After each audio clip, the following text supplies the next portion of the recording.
कोई प्रॉपर्टी या जायदाद के पेपर पर साइन नहीं मांग लिए थे। जो मन में आ रहा है वो बोल रहा है, जिसके जो मन में आ रहा है बक रहा है। इसके साथ जो हो रहा है होने दो यार। जो कोई मर रहा है मरने दो, जिसको कोई पिट रहा है पिटने दो, कोई सड़ रहा है सड़ने दो। सिर्फ तमाशा देखो, चुप उनकी मदद कीजिए जिन्हें आपकी ज़रूरत है, जो आपको दुआ दें। ऐसे लोगों की मदद मत करिए जिनको आपकी ज़रूरत नहीं है और सिवाय आपके बद्दुआएं के। और हेलो एवरीवन, कैसे हैं आप सभी। स्वागत है आप सभी का मेरे चैनल में, जिसका नाम है प्रियांशी चौधरी 999 और मेरा नाम है पूजा।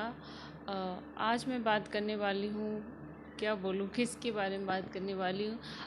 पता है, जब मैं यूट्यूब पर नहीं आई थी ना, मैं वाईटी पर नहीं आई थी, तो मैं कुछ केस देखती थी ऐसे, सुनती थी भी देखती भी थी कि अरे यार उसके साथ वहाँ ऐसे गलत हो गया, लोग खड़े तमाशा देख रहे हैं। अरे उसका एक्सीडेंट हो गया, लोग वीडियोस बना रहे थे, तमाशा देख रहे हैं, उसे समय से अस्पताल नहीं ले गए, उसके साथ वहाँ मारपीट हो गया, उसकी कोई मदद करने नहीं आया, लोग सब तमाशा खड़ा देखते हुए।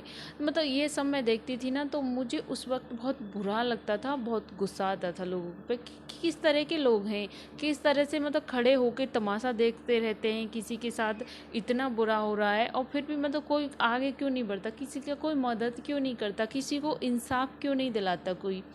तो ये बात ना मुझे अब समझ में आ रही है। तो आप लोग समझ चुके होंगे कि मैं किस बारे में बात करने वाली हूँ। मैं बात कर रही हूँ राजीव भाई के बारे में, जो इस वक्त उनके जो केस का, जो एक्सीडेंट का जो मैटर ज़ोरों शोरों से बहुत ही ज़्यादा चर्चित बना हुआ है। एक तरफ तो उनके इंसाफ की लड़ाई के लिए आवाज़ उठाई जा रही है और दूसरी तरफ उस आवाज़ को दबाया जा रहा है। किस तरह से आज मुझे समझ में नहीं आया कि कोई किसी के आगे, कोई किसी की मदद करने के लिए, किसी को इंसाफ दिलाने के लिए क्यों आगे नहीं आते लोग, क्यों खड़े तमाशा देखते रहते हैं। तमाशा देखने में ही भलाई है। अगर किसके आगे बढ़ के किसी की मदद करना चाहेंगे ना, तो उल्टा उसको ही कसूरवार ठहराया जाता है, उल्टा उसको ही दोषी ठहराया जाता है। क्योंकि जैसे कहीं एक्सीडेंट हो गया, कोई उसमें आया, कोई उसको हॉस्पिटल एडमिट करने ले गया, तो वहाँ पे उसी से पूछताछ की जाएगी ना कि तुम कहाँ थे, तुमने क्या देखा, क्या हुआ, क्या ऐसे हुआ। मतलब सब कुछ उसको ही उसमें फंसा लिया जाएगा, कहीं तुम ही तो नहीं थे, कहीं तुम ही तो हर कोई इस तरह से निकला। यही हुआ है सेम अलका जी के साथ। अलका जी ने राजीव भैया को इंसाफ दिलाने के लिए सिर्फ क्या चाहा, सिर्फ एक जांच, सिर्फ एक निष्पक्ष जांच के पेपर पर साइन, कोई प्रॉपर्टी या जायदाद के पेपर पर साइन नहीं मांग लिए थे। जो लोग इतनी गालियां, इतनी बद्दुआं दे रहे हैं, उनको इतना उल्टा सीधा सुना रहे हैं। सिर्फ एक जांच मांगी थी, सिर्फ निष्पक्ष जांच। क्या मिला उनको, अलका जी को क्या मिला बदले में? गालियां, बद्दुआ। जिसके जो मन में आ रहा है वो बोल रहा है, जिसके जो मन में आ रहा है बक रहा है। क्यों, क्या दोष है अलका जी का, मैं ये पूछना चाहूँगी। सिर्फ एक राजवीर भैया के केस के लिए सिर्फ एक जांच की मांग की थी, सिर्फ। और क्या चाहा था इससे ज़्यादा, और कुछ नहीं। लेकिन नहीं, क्या अब रिजल्ट क्या निकला उसका? उल्टा उन्हीं को इसमें दोषी बनाया गया, उन्हीं को इस तरह से इस केस में ना इस तरह से उनको लपेट लिया गया है, इस तरह से उसमें उन्हीं को फंसा दिया गया है कि सिर्फ व्यूज के लिए, डॉलर के लिए, इसके लिए, वो उसके लिए। कुछ लोग मेरे को भी बहुत उल्टा सीधा बोलते हैं, कमेंट करते हैं, लेकिन क्या चाहा हम लोगों ने? सिर्फ एक जांच चाहिए थी ना राज भैया के लिए। तो अब यही है ना, इस केस से मैं इतना सीख गई हूँ, जिसका साथ जो हो रहा है होने दो यार। जो कोई मर रहा है मरने दो, जिसको कोई पिट रहा है पिटने दो, कोई सड़ रहा है सड़ने दो। सिर्फ तमाशा देखो चुपचाप, सिर्फ तमाशा। व्यूज खेलना है, व्यूज खेलो, डॉलर खेलना है, डॉलर। जिसको जो करना है करो, और जिसके साथ जो हो रहा है होने दो, बस इतना सीख गई हूँ मैं।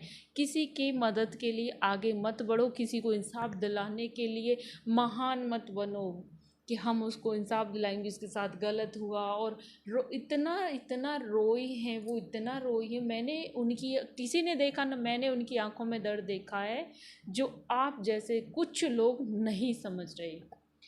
मैं तो बस यही चाहूँगी अलका जी से कि आप भी प्लीज़ बंद कर दीजिए आप, क्योंकि लोग इतना कुछ गलत बोलते हैं, बहुत बुरा लगता है, बर्दाश्त नहीं होता। ये अलका जी से यही बोलूँगी कि आप भी रहने दीजिए, जिसको जो चाहे, जब वो ही नहीं चाहती, सपना ही नहीं चाहती कि इंसाफ मिले उसके पति को, कोई नहीं चाहता उनके उनको इंसाफ मिले, तो छोड़ दीजिए। क्या मिल रहा है आपको?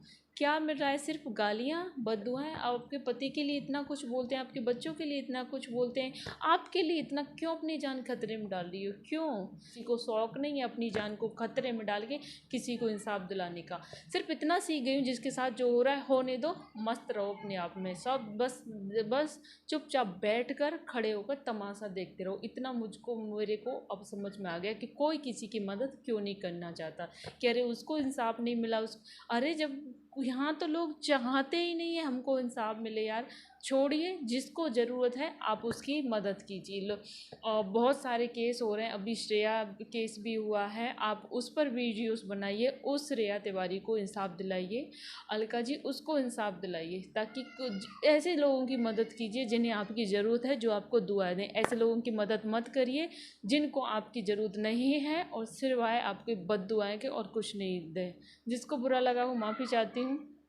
बाकी बस यही कहूँगी कि छोड़ दीजिए, जिसको ज़रूरत है उसकी मदद कीजिए, जिसको नहीं है उसको उसके हाल पे छोड़ दीजिए।